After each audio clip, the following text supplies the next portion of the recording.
At my daughter's wedding, I was told I wasn't on the guest list.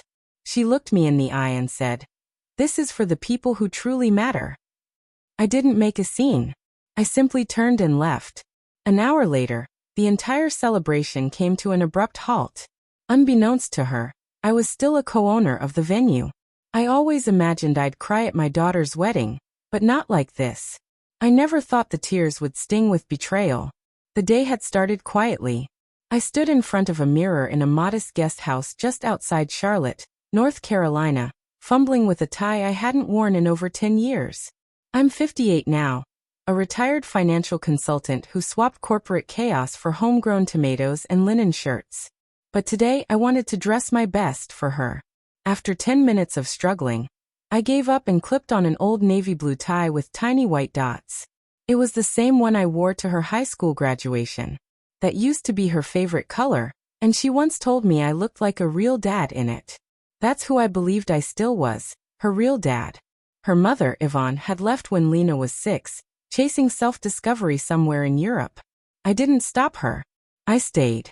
I stayed because Lena needed someone who would. I worked double shifts, sacrificed weekends, postponed vacations. I gave up dinners with friends and romantic prospects just to keep our home afloat. Every cent went toward her schooling, her ballet classes, her therapy sessions during the storms of adolescence. She was the reason I kept going when I didn't think I had anything left to give. The wedding took place at St. Rose Vineyard, an estate tucked away just outside the city. I had quietly invested in it years ago, around the time Lena was applying to college. I thought it might be the perfect place for her big day someday. Life has a way of coming full circle.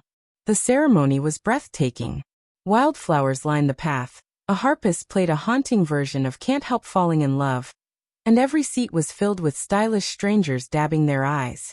I didn't walk her down the aisle. That honor went to her stepfather, Raymond, a man she met during college. She once called him her second dad. It hurt, but I accepted it. This was her day, I reminded myself. I took my seat in the second row, not the first, like a guest who just happened to be related. After the ceremony, guests were ushered toward white shuttle buses bound for the reception. I joined the group, adjusting my tie, rehearsing in my head the toast I had written and practiced countless times. At the reception entrance, a woman in a bright pink headset asked for my name as she tapped away at her tablet. "Elliot Graham," I said. "Father of the bride." She smiled, tapped again, and then frowned. "I'm sorry, sir. Could it be under a different name?" "No," I replied, chuckling. "That's me, Elliot Graham." She tried again, listened to her earpiece, and shook her head. "I'm really sorry, sir. You're not listed." I laughed nervously.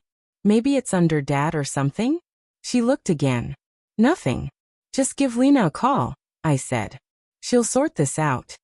5 minutes later, Lena appeared, radiant in her lace gown, walking toward me with a hesitant smile. "Hey, Dad," she said softly. "They said I'm not on the list," I told her. "I know," she cut in quickly. Those 2 words sliced through me. You know," she avoided eye contact. "The reception is for a smaller circle. Just people who've been really close lately." I blinked. "I'm your father. I just didn't want any drama, okay? You were there at the ceremony. That was enough." "Enough?" I echoed. "I wanted to keep things simple," she muttered, eyes flicking to someone behind me. I waited for the joke, the real explanation. It never came.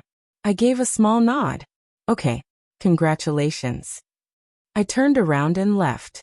Back home, still wearing my suit, I sat in silence on the living room couch. My phone buzzed. A message from Lena. A photo of her and Raymond dancing, with the caption, "Magical night." I didn't answer. On the kitchen counter sat a thick envelope, her honeymoon booking. Bora Bora. A luxury stay with 5-star meals and spa packages.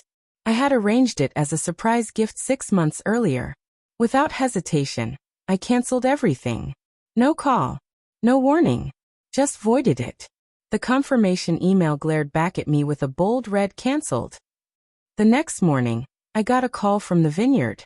The reception had been shut down midway through dinner. A scheduling issue, they said. The estate manager apologized, saying one of the silent partners had withdrawn permission when an unauthorized event was discovered. That silent partner was me. Lena never knew the estate was owned by a trust in my name. Her planner booked it through someone who never confirmed with the actual owners. But the venue's policies were clear. No private event could take place without owner approval. So I revoked it, just like she had revoked me. The backlash came fast. Her Instagram went quiet. Photos vanished. Comments turned off. Her husband's family was livid. $50,000 gone in a single evening. She sent me one more message that week. Lena, why would you do that? I never replied. Because the real question was, why did you treat your own father like he didn't matter? I wasn't angry anymore. I was just done. Sometimes, the ones you love most teach you how to let go. By showing you exactly who they are. And for once, I chose to walk away. Not because I didn't care, but because I finally realized I deserved better.